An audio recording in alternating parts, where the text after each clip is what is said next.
أصحاب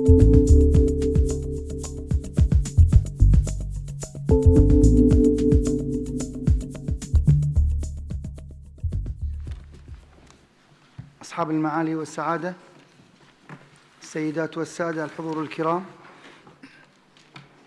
السلام عليكم ورحمة الله وبركاته.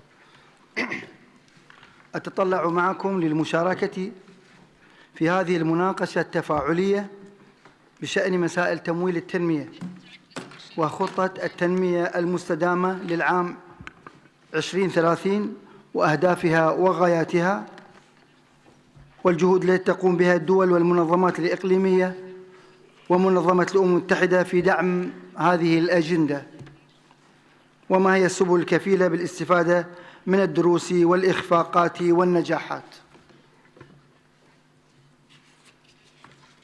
أصحاب السعادة، يأتي مؤتمرنا اليوم استكمالاً لجهود دولة قطر في دعم الحراك الدولي لتنفيذ خطة التنمية المستدامة 2030.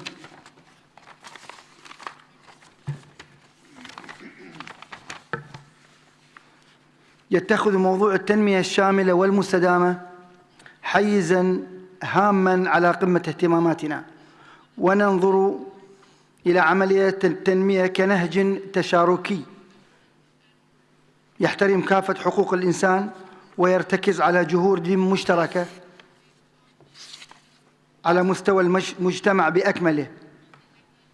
ونغتنم هذه الفرصة لنؤكد التزامنا مجدداً بالوفاء بجميع التزاماتنا بالمساعدة الإنمائية الرسمية وكشريك يعول عليه في هذا المجال، وانطلاقاً من مسؤوليتنا والتزامنا بتعزيز شراكاتنا الإقليمية والدولية. قدمت دولة قطر المساعدة الدولية للدول الصديقة بين 13 قطاعاً لمختلف المبادرات الإنسانية والتنموية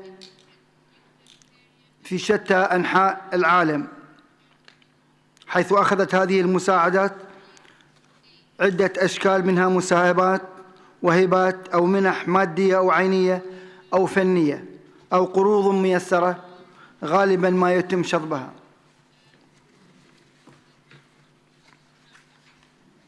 ولن أتطرق إلى الجهود القطرية في التنمية حيث تطرقت لها صباح هذا اليوم.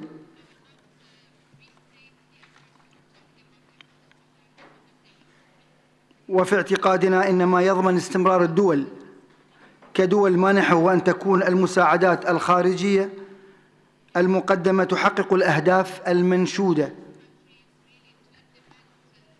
وعلى رأسها تضامن الشعوب واحترام مبدأ الإنسانية وتحقيق الأثر التنموي المستدام من المساعدات،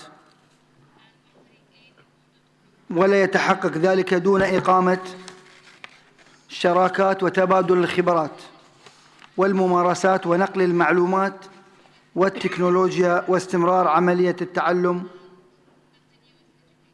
والاستفادة من الدروس.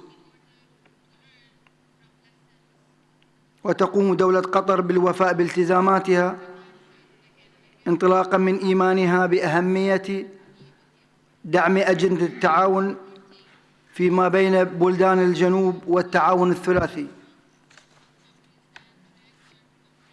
وأجندة تمويل التنمية،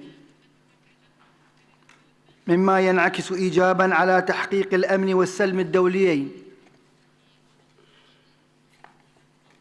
وحقوق الإنسان والتنمية للجميع، تحقيقاً لمجتمعات مسالمة متكاملة لا يهمش فيها أحد، وقائمة على مؤسسات قوية تستند للمساءلة والكفاءة، وأكثر صموداً على التصدي لآفة التطرف وخطر الإرهاب، وفقاً للهدفين الإنمائيين 11 و16، والذين هما محور اهتمام لسياسة دولة قطر الإنمائية. الختام أدعوكم ليكون النقاش محدداً وتفاعلياً وتجنب البيانات المكتوبة أو المطولة، والتركيز على المشكلات والتركيز ليس فقط على المشكلات بل على الحلول الممكنة الإبداعية.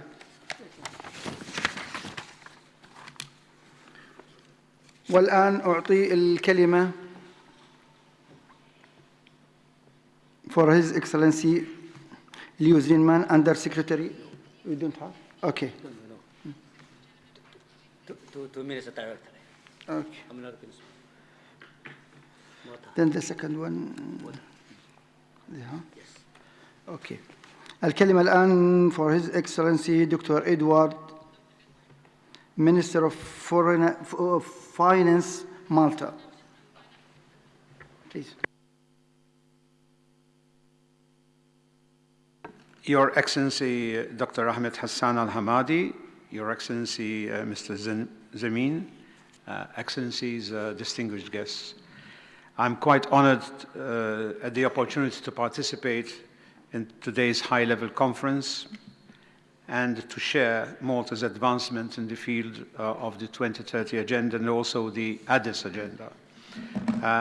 But first I must thank the government of Qatar for its warm welcome and hospitality and for its hosting of this conference, which comes as an important point in our juncture of the international stage. The 2 instruments we are discussing have international significance and mostly due to their potential in bringing about positive global change and impact on our citizens. The challenge to us politicians and especially in the government and the cabinet to plan strategically and on a long-term basis, placing sustainability at the very core of national policies. It's quite, as I said, it's quite challenging. As I provide an overview of the means by which sustainable development has been integrated in our country, Malta, I think you would ask the basic question: what can Malta offer this conference? It's an island state, one of the smallest island states in the world. Its surface area, we're talking of 320 square kilometers, which is 1/8 of Luxembourg, which is already small. So you can imagine how small Malta is. However, it's sustaining almost 500,000 people population. So it's one of the most dense countries in the world there. But my reply is, the smaller it is and the more an island is, the question of the principle of sustainable development is more acute than ever because of the conflicting pressures, which are enormous on a small island. And they're quite a good case study, a laboratory study for those who have common decisions to make when you come to alternatives where you have pressures for development and growing at a very fast rate. At the same time, you're very conscious that the environment is degrading. I just take just a few examples. The first one is waste management. If waste management is a headache for a big country, for a small island, we don't even have a place where you can dump waste. We had only one area because the other areas would contaminate our aquifers. The water would be poisoned if we place it elsewhere. So there was only one area, and we have created a big mountain from this waste. And now we've nowhere to go. Either we spoil more countryside, which is very precious, or else we have to export it, or incineration and trying to get energy from it. Of course, being a member of the EU, we are indulging on reuse, recycling, and recovery. Very many programs are there, and they help they help in containing the problem, but not solving it. So at the moment, we've come to a stage where we have to export certain type of waste. We have, of course, programs for producers, what was called the WEEE, the Waste, Electricity and Electronic Equipment, where the producers and importers have to pay for recovery of this waste. But finally, Malta will have to invest big into generating energy from waste material as the only solution for us at this point. The other one is water.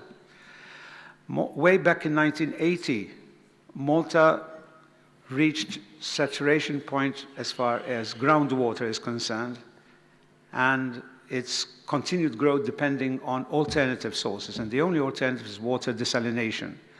Malta at that time had the biggest water desalination plants in the whole region. Of course, they've been overtaken by others now, but which is an expensive process.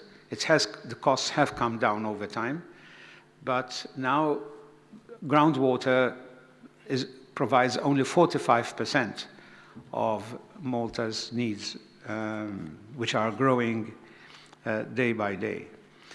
We have now turned to urban wastewater, recycling of sewage, and rather than dumping it into the sea, I mean in the sense of treating it and dumping it, we're treating it, and now we're going to another stage where you treat it in a secondary phase and tertiary phase, where it can be used for irrigation, industrial use, and also domestic use in the future. And we call it new water. And then there is also the water runoff from, which being an island and hilly with valleys, it is dumped into the sea. Again, that's another waste.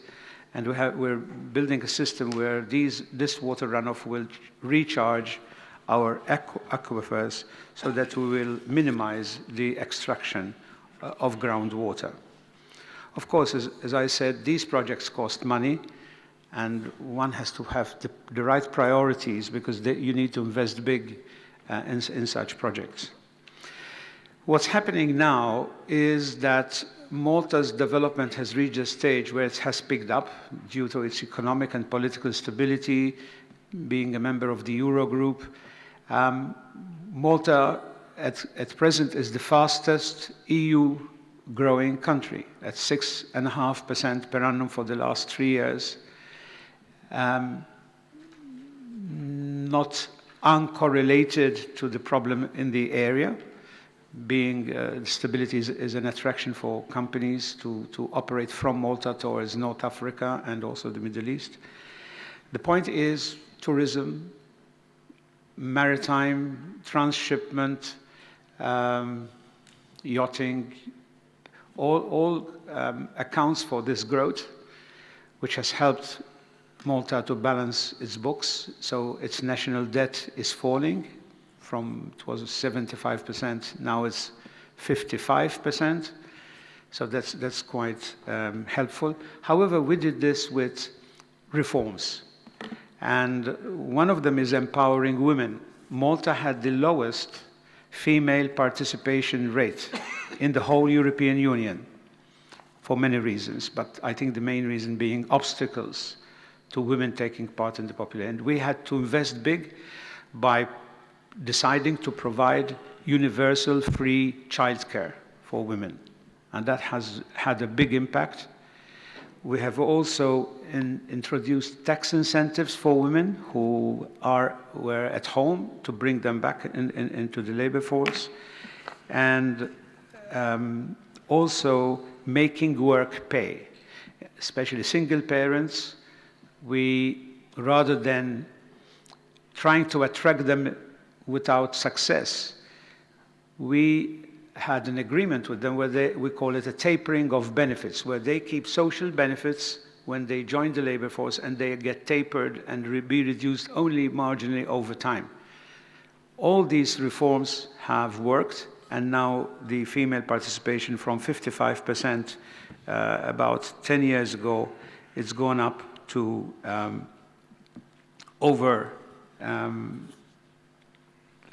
it was 36%, and now it's gone up to 56%. So a lot of percentage points in a few years. So these active labor market policies have worked in Malta, not only to generate growth, but also to empower women and take part in the population. So these were family-friendly measures added to others, especially contributing to Malta's implementation of SDG 5. Coming to finance, again, we have had our own experience. As you know, the European Union, like many other parts, not all the parts in the world, through the international financial crisis, where we have now put more and more burdens on and regulations on the banking sector, which were needed in order not to make the same mistakes they've done, which brought about the crisis. We're trying to diversify also into the capital markets as part of the European Markets Union. And we have set up our own development bank to address market failures in the economy.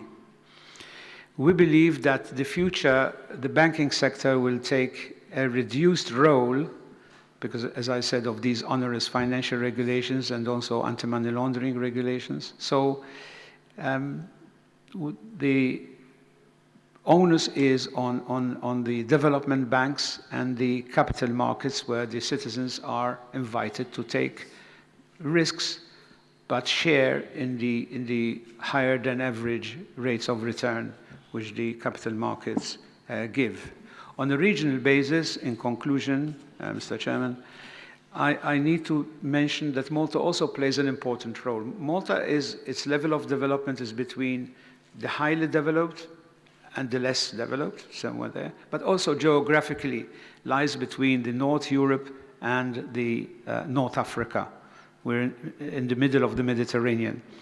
And therefore, we are at the mercy of the enormous tsunami of migration going towards Europe from sub-Saharan Africa. We're on that path. And it's created, especially because of the volume, size, and periodicity or lack of it. We are aware that we need to invest heavily in North Africa and beyond. So we welcome the German initiative of Compact with Africa, but also other initiatives where the three major development banks, I'm referring to the World Bank, the AIB with its extended program, and also the EBRD, which now has a mandate to address North Africa and Eastern Mediterranean region. We believe that the three big banks can provide the support and projects and private investment in these regions, which are the gateway of migration. So they would help. We help them in order for young people to stay at home, where they will get a decent job. So we are quite aware of these initiatives. We ourselves, I'm not going to talk about percentages, how much we give, and we do give within our means. We're also co-financing 12 projects in Africa, Asia, and South America in health, education, water, and gender. We're also delivering the first voluntary national review, and we take part in the UN high-level at the UN high-level political forum. I won't take more time, Mr. Chairman, so I just conclude by that something which is a feeling in this hall is that we are to be held accountable by future generations for the success and delivery of commitments we make today, and Malta wants to participate in this effort. Thank you.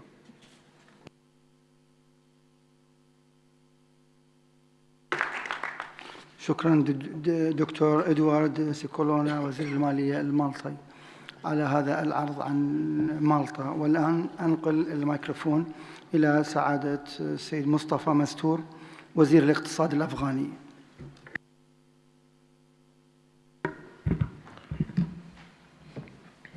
Co-chairs, Dr. Ahmed Hassan Al-Hamadi, Mr. Liu Zhenman, my fellow panelists, delegates, ambassadors, ladies and gentlemen, a warm good afternoon.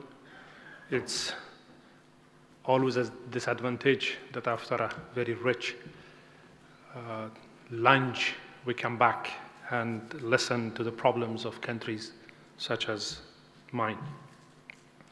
At the beginning, please allow me to thank the State of Qatar for the warm hospitality and convening this high-level conference on the important theme of the financing the sustainable development. In fact, it's a great pleasure to be here to listen to the rich statements of financing for development and the means of implementation of the 2030 Agenda, but also to share the rich experience of Afghanistan in financing the development, at least the experience of last 15 years, plus the personal experience of working with an NGO, working in a sectoral ministry, Ministry of Public Health, over 10 years of work in Ministry of Finance, and now as a Minister of Economy. Not sure if you hear from me something very new. You might have heard them time and again from other developing countries. It is not about more financing. It is rather about effective financing. I well remember our collective discussions regarding the effectiveness of development financing in 2006 in Paris, in 2008 in Ghana, in 2010 in Busan, South Korea. It was all about effective financing. In Afghanistan case, in the last 15 years, we spent over $70 billion for reconstruction and development, not only the ODA, but also from our own resources. There were areas where it worked very well, and there are areas that we repeated already known ineffective practices. Use $70 billion of financing for a development in a country with almost 30 million inhabitants should have produced much more and sustainable development in all sectors, had it been spent based on the proven best practices in other developing countries and also the local experience. Afghanistan adopted the MDGs 10 years later than others. However, it was a remarkable event for Afghanistan. Despite starting late, we had considerable progress in achieving certain MDGs, particularly in health sector. Giving you the example of health that I personally involved, despite many challenges, and also particularly that with some disagreements of international partners with our approaches, we had considerable progresses. The under 5 mortality rate dropped by 60%, 60, whereas birth attended by skilled health personnel increased from 14% to 58%. The same, the number of functional health facilities increased 5-fold, and while the proportion of facilities with female staff increased from 22% to 87%. In a country like Afghanistan, it's a lot. While in many other fronts, in many other sectors, the progresses were either minimal or were not sustainable. This is what we are discussing here, sustainable development. Now we talk on SDGs on a much broader scale than the MDGs, the focus of which is still the ambitious goal of eradicating extreme poverty. You all know that extreme poverty is more concentrated in countries affected by conflict and fragility.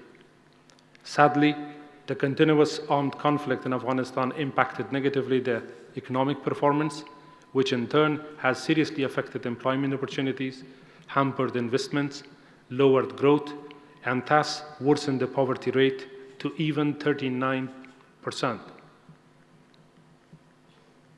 A vicious cycle of conflict, poverty, inequality, and back to conflict.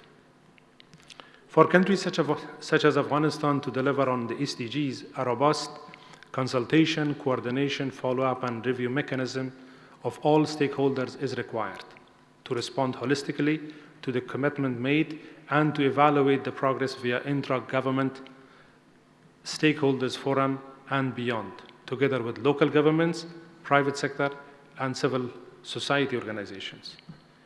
We have incorporated SDGs into our national development framework and national priority programs. In Afghanistan, the SDG agenda and its implementation are supported by the High Council on Poverty Reduction, chaired by the President, and the Economic Committee of the Council of Ministers, chaired by the Chief Executive, which is similar to the Prime Minister. Two very high-level focus forums, attended all by the ministers.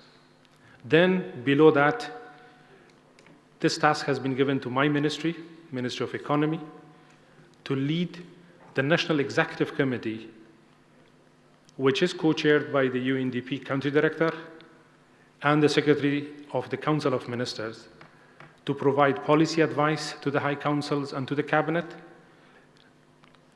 also to ensure the implementation, coordination, and oversight. And then below the Executive Committee, we have technical working groups that are at the General Director levels. Issues such as poverty, hunger, public health problems are not confined to a certain geographic boundary. They definitely affect neighbors and, in many instances, the whole region. Therefore, effective addressing of these challenges are not the sole responsibility of a country, UN agencies, or the other financial and development institutions, but also the countries in the respected region as well. Countries with huge development demand need to be proactive in exploring all possible avenues for domestic as well as regional and international resource mobilization. The time is ripe for the regional countries to take further responsibilities before it is too late for them. Here, regional economic cooperation organizations need to step forward with initiatives to address development issues in their respected region. To this end, Afghanistan is looking forward to the outcome of its created public-private debate structure for a real partnership. In conclusion, I would stress again on the importance of only 4 points. First, stewardship role by the developing countries, portraying a clear vision and implementation structure. 2, a real consistency and collaboration between UN agencies and international development and financial institutions related to the SDG agenda, not competition between each other. Enhanced participation and responsibility by the regional countries and cooperation organizations on the 2030 agenda, assisting countries with huge development demand in their own region. And fourth, the type of financing is instrumental rather than the size of financing. At the end, let me end my remarks by thanking once again the State of Qatar and its co-host, UNDP, for their leadership in promoting knowledge sharing, enhancing global partnership, and further strengthening regional cooperation among countries for successful implementation of the 2030 agenda with the effective financing for sustainable development. Thank you very much.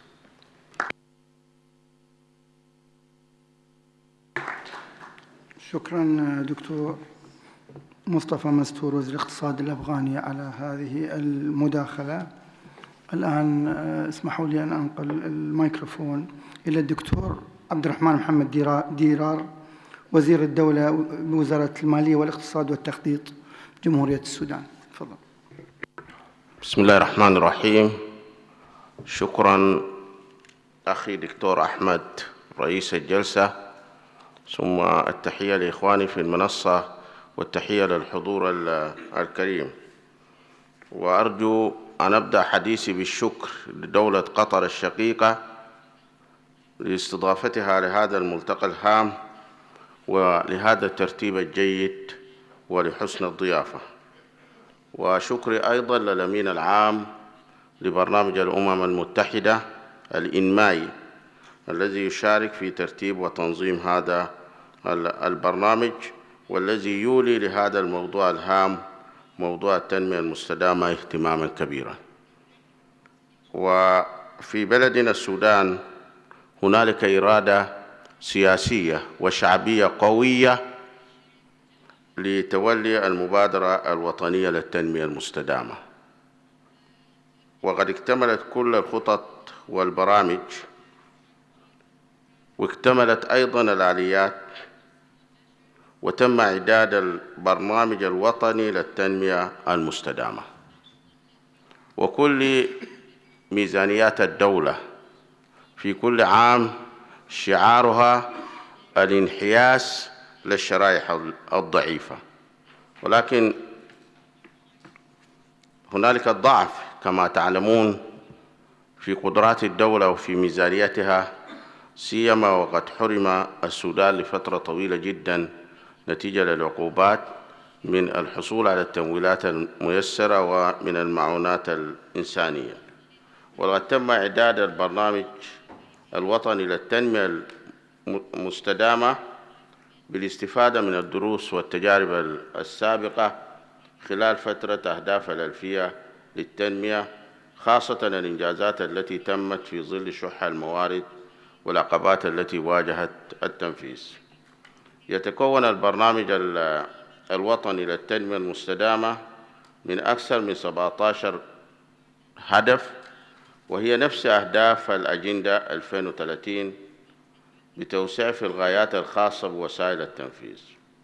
ويشمل البرنامج الوطني موضوع تمويل التنمية المستدامة، والذي نلقيه اهتماماً كبيراً من مؤتمر أديس أبابا في 2015 ومن الخبراء ومراكز البحوث العالمية. هنالك اتفاق على أن تحقيق نمو اقتصاد بمعدلات عالية هي مصدر التمويل الرئيسي للأنشطة وأهداف وغايات التنمية المستدامة على الصعيد الوطني. يتكون البرنامج الوطني في إطار عام تم اعتماده على مستويات الحكم الوطني سواء الولايي أو الرئاسي،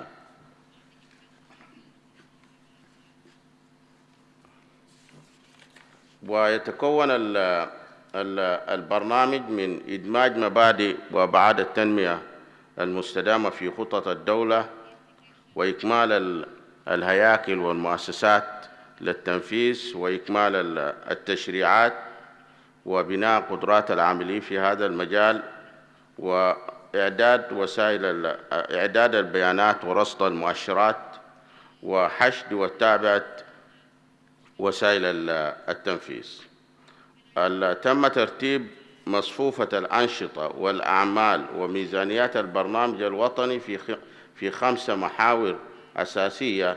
المحور الأول إطار المؤسسية لتنفيذ البرنامج الوطني للتنمية المستدامة.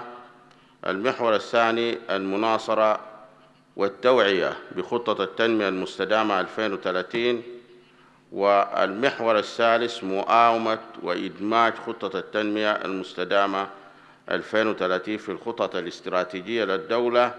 والمحور الرابع بناء وتطوير القدرات الوطنية لتنفيذ التنمية المستدامة.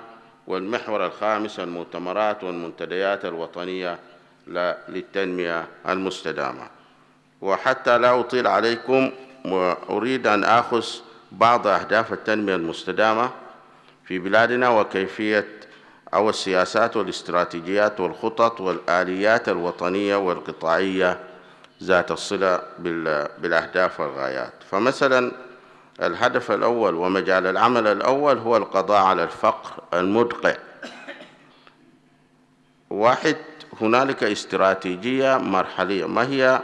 ما هي السياسات لتنفيذ هذا الهدف؟ 1. هنالك استراتيجية مرحلية لمكافحة الفقر، وهنالك الخطة الثالثة للدولة 2017-2020. هنالك آلية الحماية الاجتماعية. آلية الحماية الاجتماعية تتمثل في مراجعة الأجور للعاملين، ولدينا تجربة رائدة وهي تجربة الزكاة، هي واحدة من أساسيات الاقتصاد الإسلامي، أن تؤخذ الأموال من الأغنياء وتعاد التوزيع لصالح الشرائح الضعيفة. وهنالك أيضا تجربة لدينا الإسكان الشعبي للشرائح الضعيفة.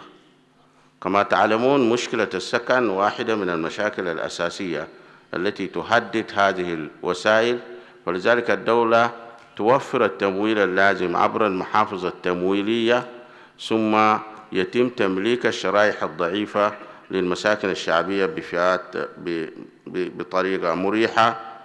رغم الإمكانيات الضعيفة، الدولة تقدم الدعم المباشر لبعض الأسر الفقيرة، وهنالك الشركات تعمل في مجال المسؤولية الاجتماعية، وهنالك التأمين الصحي لمعالجة مشكلة العلاج للشرائح الضعيفة، وهنالك التكافل الاجتماعي وهي فكرة لاستقطاب الجهد الشعبي لصالح الفئات الضعيفة، وهنالك سياسات التمويل الأصغر مايكرو فاينانس. والهدف من التمويل الأصغر هو تمكين الفقراء الناشطين اقتصادياً من مزاولة أنشطة تناسب قدراتهم وظروفهم. وفي إطار التشريعات، البنك المركزي يلزم كل البنوك التجارية أن توظف 12% من إجمالي محافظها لصالح الشرائح الضعيفة. هذا هدف. ممكن نمشي لهدف آخر، هو التعليم الجيد للشرائح الضعيفة، باعتبار التعليم حق من حقوق الإنسان الأساسية. هنالك إلزامية التعليم الأساسي في السودان ومجانية التعليم الأساسي. القانون يلزم أي ولي أمر بلغ طفله سن التعليم لا بد أن يدخل مدرسة الأساس للتعليم الأساسي، وإلا يعاقب بالقانون. الدولة توفر التعليم المجاني للشرائح الضعيفة. هنالك الاستراتيجية الثالثة لوزارة التربية والتعليم 2017-2020، هي تشمل أهداف وغايات التنمية المستدامة. في هنالك توصية مؤتمر التعليم العام. هذه التوصيات كلها تركز على ضرورة توفير فرص التمويل للشرائح الضعيفة، وخطة الحملة القومية الشاملة لمحو الأمية وتعليم الكبار، والاستراتيجية القومية لتطوير نظام الإحصاء، وهنالك استراتيجية تعليم البنات، واستراتيجية تعليم الرحل، واستراتيجية التربية الخاصة اللي هم ذوي الإعاقة، واستراتيجية الأطفال والشباب خارج المدرسة. كل هذه الاستراتيجيات وكل هذه التشريعات وكل هذه القوانين لتوفير فرص التعليم للشرائح المستهدفة. وكما تعلمون التعليم، الصحة، المياه، هذه خدمات أساسية لا بد أن تتمتع بها كل فئات المجتمع بما فيهم الشرائح الضعيفة. هنالك من ضمن الأهداف الأساسية هي تحقيق العدالة بين الجنسين وتمكين المرأة. هنالك السياسة الوطنية لتمكين المرأة، والخطة الوطنية للنهوض بالمرأة، والخطة الوطنية لمكافحة العنف القائم على النوع الاجتماعي، والاستراتيجية الوطنية لإلغاء ختان الإناث. في مجال الصحة، في برنامج الخطة الاستراتيجية الثالثة للقطاع الصحي تشمل كل أهداف وغايات التنمية المستدامة. الخطة الربع قرنية للصحة، السياسات المتعلقة بتطعيم الأطفال ضد أمراض الطفولة والأوبئة، والإعلان السوداني لصحة الأمهات، والذي يهدف لتوفير قابلة لكل قرية. هذه هي جملة من السياسات والتجارب التي يمارسها السودان في سبيل تحقيق أهداف التنمية، في سبيل تحقيق أهداف البرنامج الوطني للتنمية المستدامة. هي 17 هدف، كل أهداف تصب في مجال التنمية المستدامة ليس هنالك متسع من الوقت لاستعراض كل هذه الأهداف. هذه نماذج التي أشرت إليها، أشرنا إلى بعض النماذج. أنا أختم حديثي بالشكر أجزله وأخلصه لدولة قطر الشقيقة البرنامج الإنمائي للأمم المتحدة، ونأمل إن شاء الله أن تتضافر الجهود خاصة الدول الغنية والمنظمات العاملة في هذا المجال في مساعدة الدول التي لها سياسات وتشريعات واضحة لتحقيق التنمية المستدامة من أجل الإنسان في كل مكان. والسلام عليكم ورحمة الله.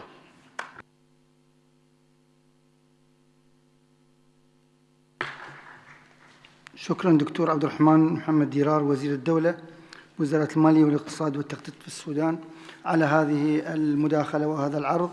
الآن أنقل الميكروفون إلى السيد شيكو ديالو نائب مدير التعاون الدولي والتنسيق وزارة التخطيط بجمهورية غينيا.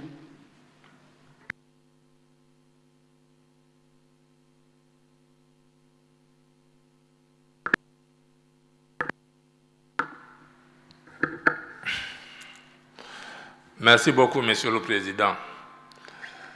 Avant tout, permettez-moi de vous traduire les sentiments d'amitié et de solidarité de la Guinée par rapport à votre pays généreux dans l'histoire du développement de l'Afrique et des autres pays du monde.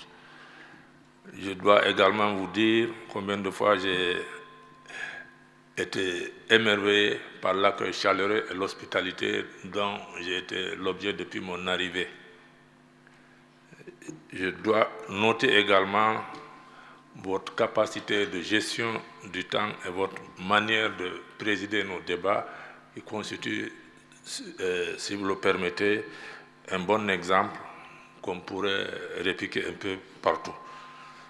Cela dit, Monsieur le Président, je dois excuser Madame le ministre de l'Économie et des Finances de Guinée et Madame le ministre du Plan et de la Coopération internationale de Guinée qui avaient été invités à cette importante réunion. Malheureusement, il y a eu conflit de date.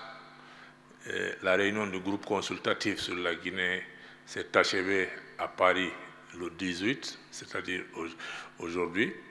Donc, moi, étant à Paris, j'ai été obligé d'abandonner la réunion en cours et puis pour rejoindre ici et représenter la Guinée parce qu'on ne pouvait pas accepter que la Guinée soit invitée et que personne ne soit là.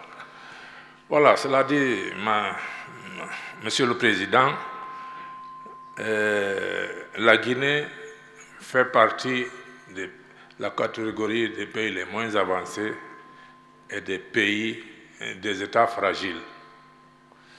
Elle est située en Afrique de l'Ouest. Elle a pratiqué pendant 2 décennies des plans d'ajustement structurel qui se sont soldés par des échecs et une aggravation de la pauvreté et du chômage. Alors, elle a changé de cap.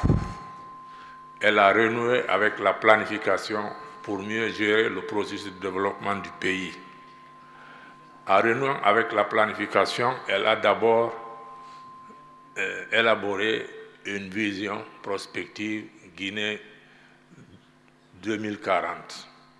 Cette vision intègre les objectifs de l'agenda 2063 de l'Afrique et les objectifs de l'agenda 2030, des objectifs de développement durable. Et à la suite de cette vision, le gouvernement a élaboré le premier plan de mise en œuvre de cette vision. Ce plan a coïncidé avec l'adoption du programme de l'agenda 2063 et des objectifs de développement durable. Ce qui fait que le plan national de développement économique et social en cours 2016-2020 est le premier instrument de politique économique qui essaie de mettre en œuvre les objectifs de développement durable. Ce PNDS, ce plan, repose sur 4 piliers. Le premier pilier, c'est l'amélioration constante de la gouvernance économique, politique, sociale et culturelle. Le deuxième pilier, c'est la transformation structurelle du pays en mettant en valeur l'immense potentiel silvo et minier que regorge le pays. Et le troisième pilier, c'est le capital humain, qui est la base de tout développement. Toutes les politiques du gouvernement tendent à faire du capital humain le capital le plus précieux et le plus performant pour pouvoir gérer le développement du pays. Le quatrième pilier, c'est la protection d'un environnement durable et l'exploitation rationnelle au service du peuple des immenses potentialités du capital naturel. Ce PNDS est adossé à un programme d'investissement public de 5 ans. Et c'est autour de ce PNDS et ce programme d'investissement public que s'est tenue la réunion du groupe consultatif à Paris. Et au moment où je quittais, sur les 7 milliards qu'on attendait, on avait déjà des intentions de financement de 21 milliards. Ce fut un engouement consécutif à le fait que la Guinée ait conclu le cycle avec le Fonds monétaire, le cycle de réforme avec le Fonds monétaire, et la Banque mondiale a déclaré la Guinée capable de passer d'une capacité d'endettement de 230 millions à 530 millions. Deuxièmement, la Guinée, au titre du climat des affaires, gagne 15 points, je dis bien, dans le cadre de l'amélioration du climat des affaires. Et troisièmement, au titre de la transparence, elle gagne également 10 points. Ce qui fait qu'aujourd'hui, la Guinée, c'est un pays fréquentable par tous les investisseurs et par tous ceux qui sont désireux de travailler avec la Guinée. Les passations de marché sont claires, les codes des investissements sont clairs. Et donc, ce qui fait que j'ai pu vous dire qu'aujourd'hui, la Guinée est un pays complètement fréquentable en termes de gestion des marchés publics et des ressources financières. Et c'est dans le même esprit qu'on s'est engagé cette année, pour l'année 2018, à la préparation du rapport national volontaire à l'intention à présenter au Forum politique de haut niveau de juillet 2018. Je ne saurais terminer, Monsieur le Président, sans aussi apporter une touche particulière au département des affaires économiques et financières des Nations Unies, qui, sans relâche, apporte une réflexion féconde pour trouver des solutions et proposer des solutions aux différents problèmes qui se posent dans la formulation, la mise en œuvre des politiques de développement économique et social. Un dernier mot à l'intention du Qatar. Le Qatar, on l'a observé depuis plus de 2 décennies, joue le leadership sur le plan international en matière de développement et s'est spécialisé dans le financement du développement. J'étais ici en 2008 à la conférence des Nations Unies. Ce que j'ai retrouvé ce matin, c'est encore un changement qualitatif qu'il faut saluer du côté du Qatar. Voilà un peu, Monsieur le Président, ce que je voulais dire à l'attention de notre auguste Assemblée. Et si vous le permettez, un dernier mot. La mise en œuvre des objectifs de développement durable est un exercice difficile pour les États fragiles et les pays les moins avancés. Comme vous l'avez si bien dit, vous continuez à aider particulièrement ces pays-là. Je pense que vous devez davantage faire et la Guinée ne manquera pas de s'adresser à vous pour l'aider dans le renforcement des capacités du pays pour la mise en œuvre des objectifs de développement durable. Je vous remercie, Monsieur le Président.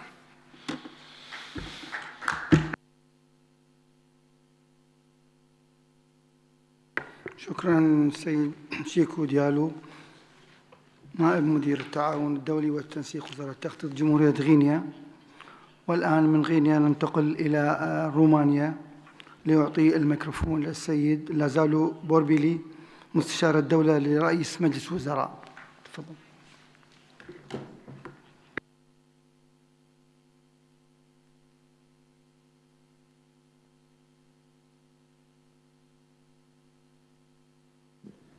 Thank you very much, Mr. Chair.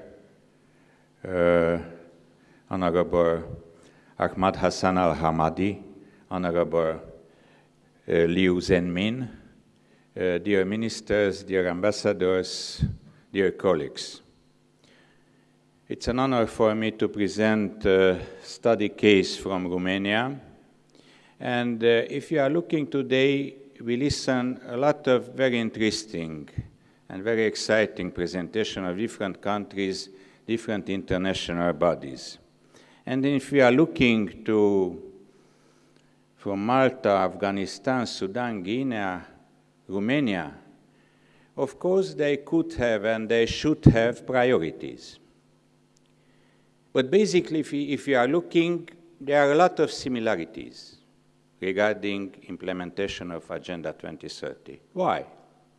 In my opinion, because for the first time, United Nations in 2015 decided for a documentum which is universal, which has a holistic approach, and of course, in implementation, and this is the most important, try to quantify with this, in this moment, 244 indicators how we could implement it. And of course, the financial part of this is one of the most important issues. And basically, of course, we can look globally, regionally speaking, national and subnational. And it's important, each of these pieces. But basically, I don't know, it's not working. Maybe somebody can help me. I push this button. So, regarding the implementation of Agenda 2030, yes, thank you very much. They are important, in my opinion, regarding this meeting, the political will, and I will tell you what I say about the critical mass. Of course, updating Romania's national strategy and the financial background. The next slide, please. I like very much to go by bike. And in each year we have, not just in my hometown in Târgu Mureș, in Romania, in Transylvania, but everywhere in the world, this critical mass, which means that thousands of bikers make a round, and they say after this round, they lift the bicycle and say, we have a critical mass which can transform to have more bike roads in the town. So we have a critical mass. We have a critical mass in the political willingness. And of course, parliament, government, and the presidency in a country, they have their own importance. Please, the next slide. Of course, Romania, if we are coming to Romania, it's important because we have a voluntary national report in 2018 to the HLPF. And the Parliament is one of the most important bodies in, of course, a democracy. Because without Parliament, without the decision of the Parliament, we cannot put in practice the Agenda 2030. In 2016, the Romanian Parliament was the first in IPU from 170 states who declared that we are for sustainable development to implement Agenda 2030, but it was not just a declaration and after that will not happening something. Because they indicate in this declaration that the Romanian government has to establish a body near the Prime Minister's office. Why?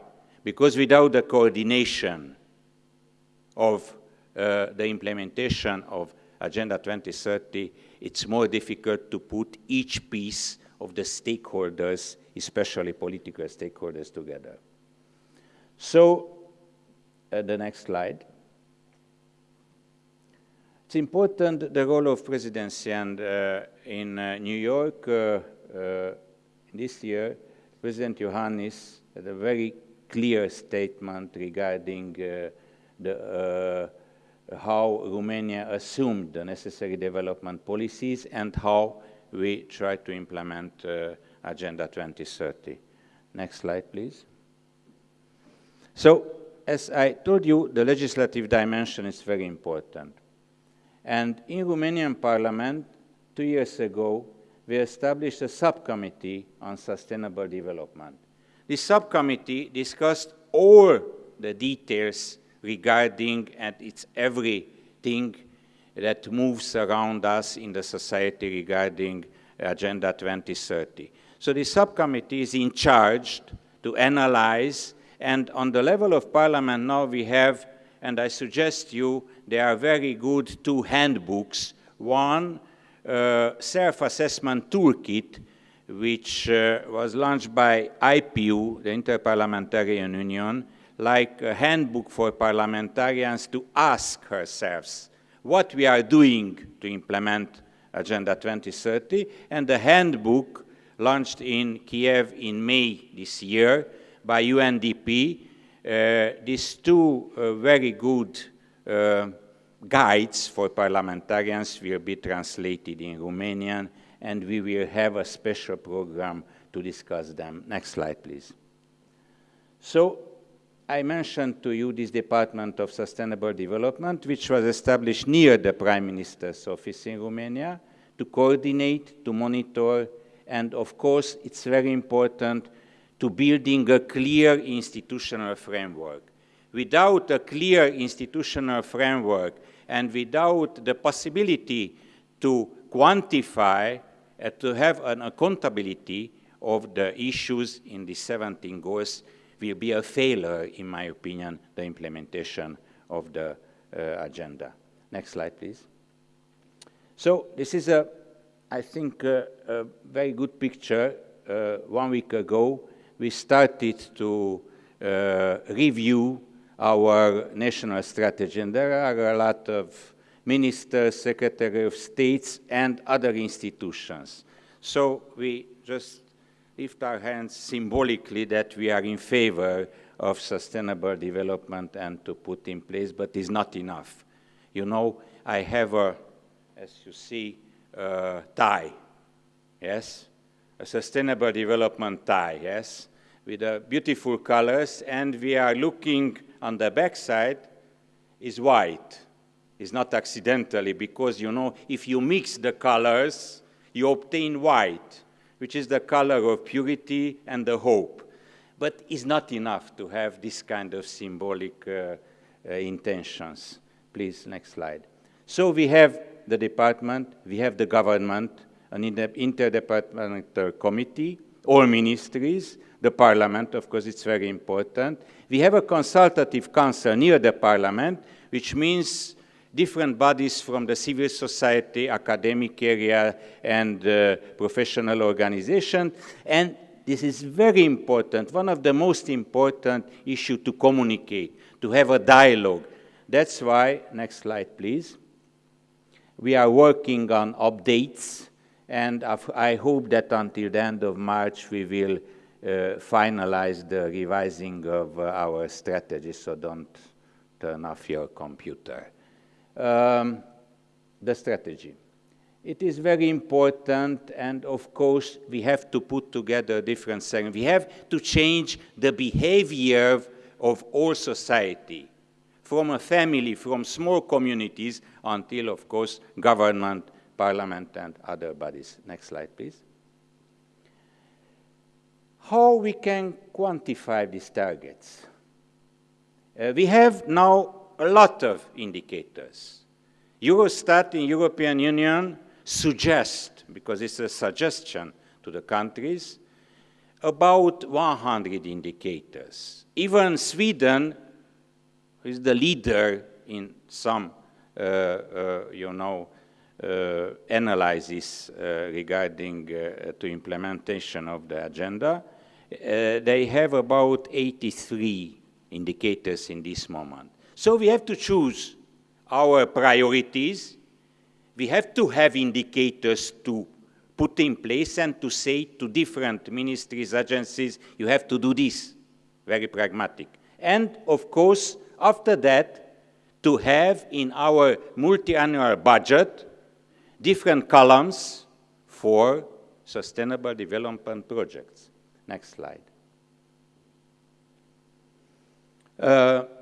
We have in this moment a relationship with a very important institution, the National Institute for Statistics for Romania, from external funds, and I think it will take 1 year to put in place the indicators in Romania, because we need to have partners and to have in each institution a small team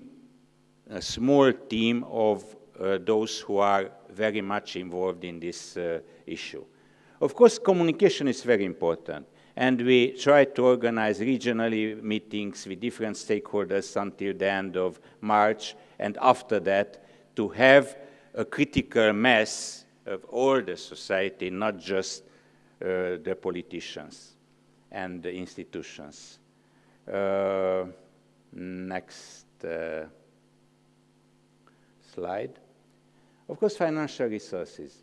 I had the opportunity to serve in different governments, and I had very important debates and disputes with the Ministry of Finance when I was Minister for Environment, because they are looking in some way just their segment without have a holistic universal approach. And this is the most important, to have not just a strategy, but to apply this strategy. And it's very important how we can put in place these projects. Next slide.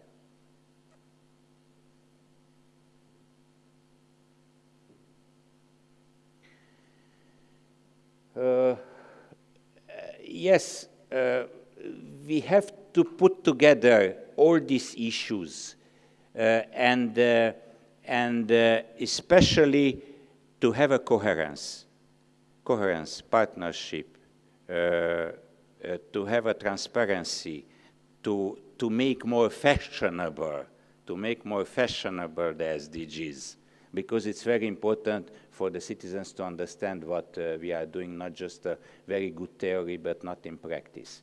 Next slide. It's important part, this global policy, because every country has the obligation, and of course voluntary, but to put in place some parts of the agenda. But if we have no coordination and cooperation between different international bodies, financial institutions, United Nations agencies, regional bodies, and of course we have to look abroad, because we have a lot of very important civil society initiative in this field, regionally speaking, on the level not just of European Union, but in other places. Next slide. The European Union is preparing now, until the end of next year, to have a document, a reflection document, and an important document, and to report in 2019 the ARJRPF in July, because will be the first peer review, and will be very important also for European Union countries to have a very clear approach to the Agenda 2030. Next slide. And I hope that we have the sense of humor. So if Mr. Bean is on board with 2030 agenda, reaching critical mass is guaranteed. So thank you very much.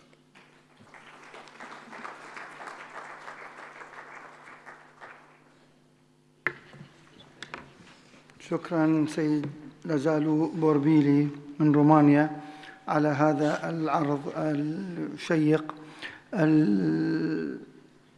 أصحاب السعادة الحضور الكرام، اسمحوا لي أن قبل أن أنتقل إلى الحوار التفاعلي أن أشكر السادة إدوارد سيكولونا من مالطا، وقد تعرض إلى الإصلاحات في مالطا وتخفيض الدين العام ومشاركة النساء والنازعين، والدكتور مصطفى مستور أيضا في التقدم في قطاع الصحة ومشاركة المرأة ومكافحة الفقر. دكتور عبد الرحمن ديرار من السودان تكلم عن البرنامج الوطني وإدماج مبادئ التنمية في خطة الدولة والتشريعات والقضاء الفقر. السيد شيكو ديالو من غينيا تكلم عن مساعدة الدول المحتاجة والتنمية والفقر.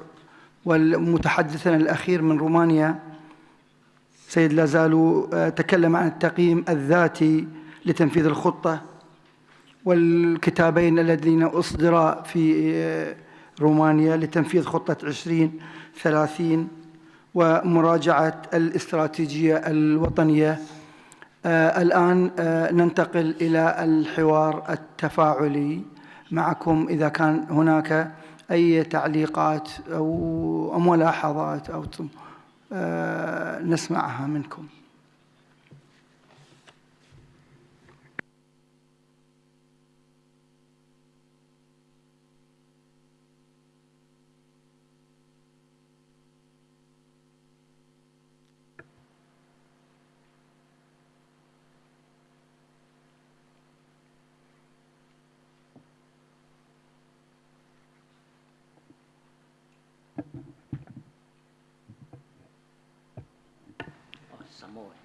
سامويل، تفضل الكلمة لكم.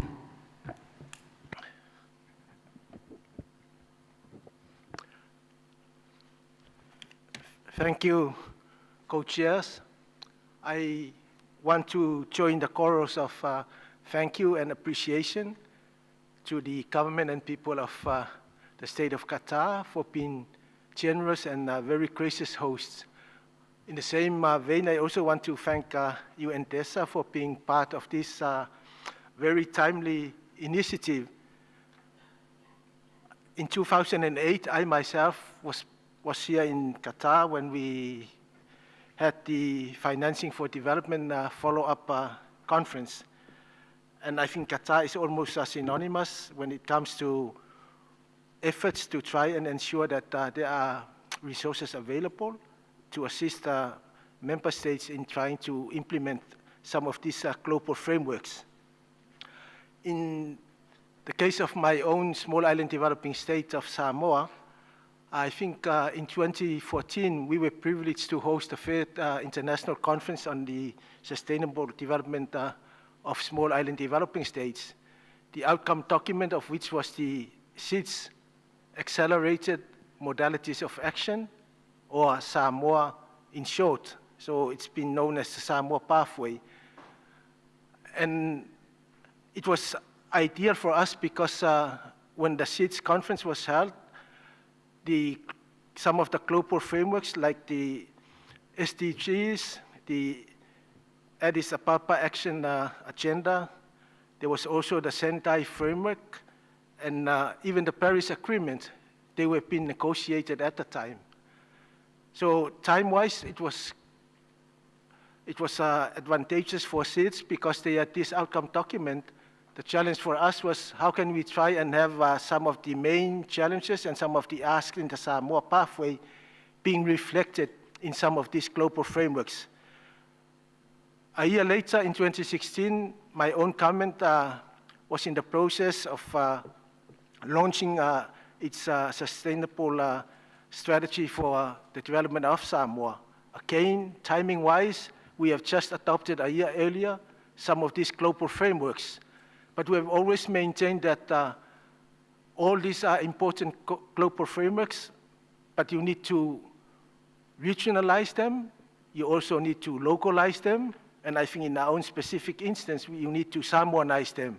So I think the fact that we were developing our own national strategy allow us to have consultations. It also allow us to try and ensure that some of these global frameworks were understood, especially at the local level. So I think I just want to share this with you because I think it's really important because we had a mapping exercise, and out of that we found that our own national strategy was reflecting a lot of some of the goals of the SDGs and the 2030 agenda and the other global agreements like the Paris Agreement and the Sendai framework. But underpinning all this is the importance of partnerships. It's the importance of implementation, because we will be the first to admit that it's one thing having a national strategy, but it's another thing to have it implemented. Otherwise, your own national population will be very frustrated if you want to implement something and you don't have the resources. I think it brings me back to the theme of the Small Island Developing States Conference that was hosted in Samoa. And the theme was the sustainable development of SIDS through durable and genuine partnerships. Because for us, a genuine partner will always be there no matter what. A durable partner also will be willing to assist you. And the mere knowledge that they are with you allows you at times to take a leap of faith and do a lot of things that under normal circumstances you wouldn't normally do. So I see our gathering here today as a manifestation of that, in that at the end of the day, we are here as partners. Some of us will always be net recipients of financing for sustainable development. Others will always be providing some of that assistance. But we also really get the opportunity to be able to place on record our appreciation for that. So I just want to say that Samoa has benefited a lot. The fact that 2014 also was the year that we graduated out of the LDC category speaks to the quality and also speaks to the value and the worth of those partnerships that we were able to nurture and develop over the years. And for Samoa, a partner will always be a partner no matter what, and no partner is subservient to the others, because partnerships can also be with you and your church community, with your traditional leaders, or it can be with Samoa and other Pacific countries, or small island developing states with other small island developing states. And it can also be, we've heard mentioned many times this morning, and there was also reference to it in terms of South-South cooperation, triangular cooperation, and some of our traditional partners. So through you, co-chairs, I just want to acknowledge the fact that where we are now is basically a manifestation of the value of those partnerships. And going forward, in terms of the implementation of the 2030 agenda, the Paris Agreement, and all these other global frameworks, it is how we localize them so that our people can relate to them, but more importantly, be able to benefit from some of these global frameworks. I just came across from Germany, from COP23, and we made some very modest progress, but still, It's not so much in the room where you are making the negotiation. It's in the margins of the conference where there's a lot of partnerships that were launched. And these are the same partnerships that will carry and see the aspirations of the Paris Agreement that a lot of countries have signed on to and also ratify. So again, I'd like to thank the government and people of Qatar for being gracious hosts, and also for the UNDESA for being part of this very worthwhile preparatory meeting in the lead up to the ECOSOC Financing for Development meeting next year. I thank you.